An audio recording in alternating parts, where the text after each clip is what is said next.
Hey guys, it's February 19th, 2023.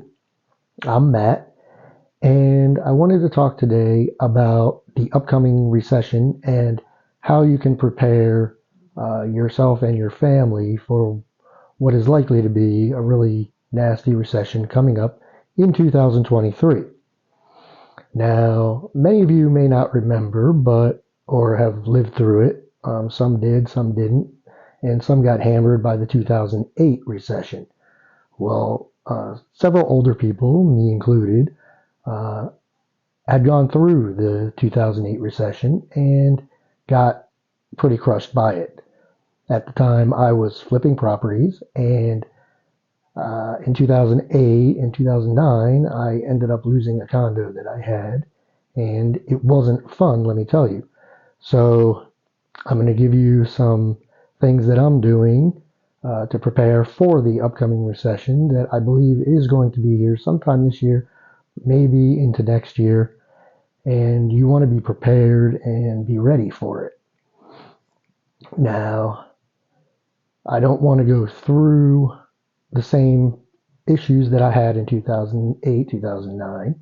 So I'm doing things a lot differently this time around. So at some point, we're going to have a recession. The economy is slowing. And you ask, how do I know that this is going to happen? Well, one of the ways that you can tell it's coming is the slower growth, number one. And number two is the banks are all issuing warnings to their clients that are saying that recession is very possible in the next 6 to 12 to 18 months. Bank of America uh, is one of them. Morgan Stanley is another. They have issued these warnings to their clients, especially the high net worth clients. So that's one way you can tell that it's coming because the banks don't want to get sued by their high net worth clients. So they're going ahead and warning them so that if they don't take action, if they try to sue them, they're going to say, well, we told you. So we need to be prepared for the worst and hope for the best. So I'm going to give you some of the ways that I'm preparing for this final meltdown for the last 6 or so months. The first thing you want to do is you want to make sure that you have plenty of food, medicine, and a water source. Now, I know people say, a lot of people say, well, that's like prepping. Well, yes, you want to be prepared. You want to be prepped up in case something bad does happen. If the economy really goes down, you want to have plenty of food. You want to have plenty of medicines, especially medicines that you need or that you take all the time, or that, if you need ibuprofen, you can't get it at the store, that could be a problem. So I have stocked up on food, canned goods. One of the ways is canned goods. They last for 2 or 3 years, and you want to have plenty of canned goods. You want to have plenty of dry goods, stuff like rice, beans. If you store them the proper way, they can last 25 years if you put them in Mylar bags with oxygen absorbers. I know a lot of you probably won't go to that extent, um, but make sure you have plenty of canned goods. Some of you will say, well, I can't afford to go out and buy hundreds of dollars and stock up. Just buy small amounts. If you go to the grocery store and you buy your regular food, go buy a few extra cans of soup, go buy a few extra cans of green beans, go buy a few extra cans of corn. Every time you go, buy a few more, stock up. Make sure you have plenty of stuff. You never know what might happen. I mean, you could lose your job, and if you have several months of food stocked up, you won't have to worry as much about how am I going to eat if I'm not getting a paycheck. So you want to think about, the most important things: food, medicine, water. I personally have quite a bit of canned goods. I have rice and beans in Mylar bags, and I also have quite quite a bit of ibuprofen and stuff like that stocked up. One of the things you want to do with the water is, just have a water filter. Buy a couple water filters. You can buy them on Amazon. Um, I have a Sawyer one. I have like two of them. They're good for 100,000 gallons. You can pull water out of a lake or a stream or pretty much anywhere, and you can drink it. So I don't think that water is necessarily going to be an issue, but you never know. So it doesn't hurt to have some water filters socked away in case you do need it. So once you have those things in mind, one of the things you want to have is plenty of cash on hand. You want to make sure you have, $400 or $500 sitting at home in a safe or hidden away somewhere, just in case if we do go through another 2008 style financial crisis, that you have money that you can go and buy things with, buy food with, buy necessities, buy things you need if you can't get to the bank because the bank is closed, or the ATMs if they stop dispensing money. Maybe they'll limit you on how much money you can take out. Maybe you can only take out, $50 a day or $200 a week. You want to make sure that you have extra supply of cash, at least enough for a couple of weeks, just in case the banks start having problems. You want to build up as much extra cash as you can in your bank accounts. This is the next step.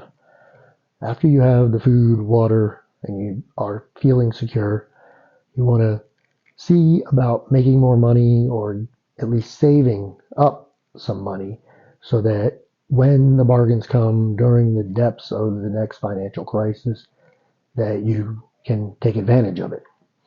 Now, houses, cars, RVs, stocks, bonds, even things like gold and silver will very likely take a tumble in a recessionary situation. So you want to have plenty of cash socked away in the bank or in your brokerage accounts to take advantage of the situation. If dividend stocks are really cheap, you might want to buy up some dividend stocks. If gold stocks are really, really cheap, you might want to buy up gold or silver stocks. If physical gold and silver goes way down in price, you might want to buy some gold and silver. But you can't take advantage of any of these uh, lower prices, like lower prices in houses, lower prices in cars, if you don't have any money to do it with.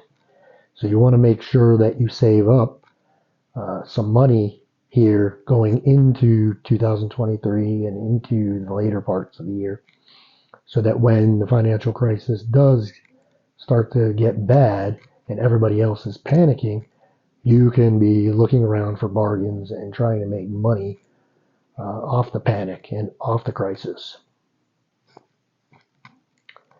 So the last thing that I'm doing is I've been buying gold and silver, physical gold coins and physical silver coins.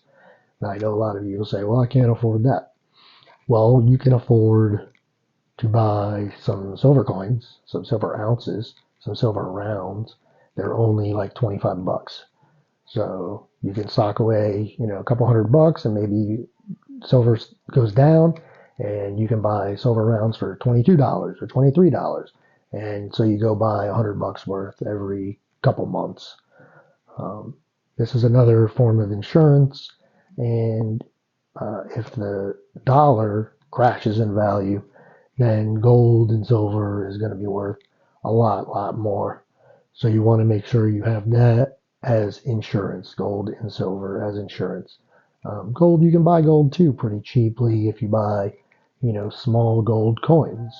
You can buy 1/10 ounce coins. You can buy 20 franc coins.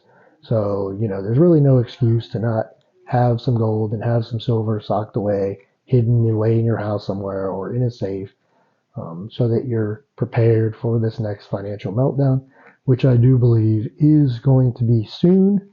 It's coming up on us. Sometime this year, I believe it will happen. Maybe it will last for several years.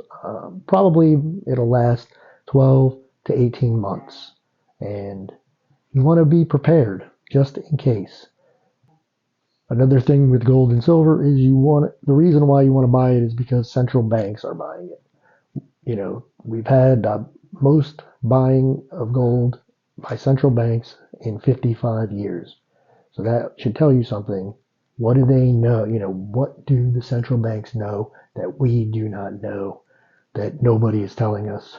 I think that it's very likely that they know that a severe recession is coming, and they're preparing for it by buying tons of gold and tons of silver. And the stocks on the COMEX have been depleted to the lowest levels in 20 or 30 years. So central banks are buying gold, and they're preparing for something really bad that could possibly be coming. So you should be doing the same thing if you can. You should be preparing for this next upcoming recession that is coming.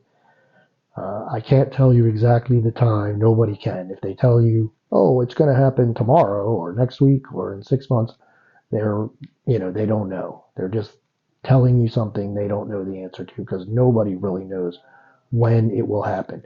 But it is going to happen at some point, whether it's this year or next year or the year after. So you want to be preparing, you want to be ready, and you want to, be able to take care of your family in the case that you lose your job or something really bad happens with the dollar and the price of goods skyrockets. So these are my few tips of the things that I'm doing for this to prepare for this upcoming recession, and I think that you guys should too. So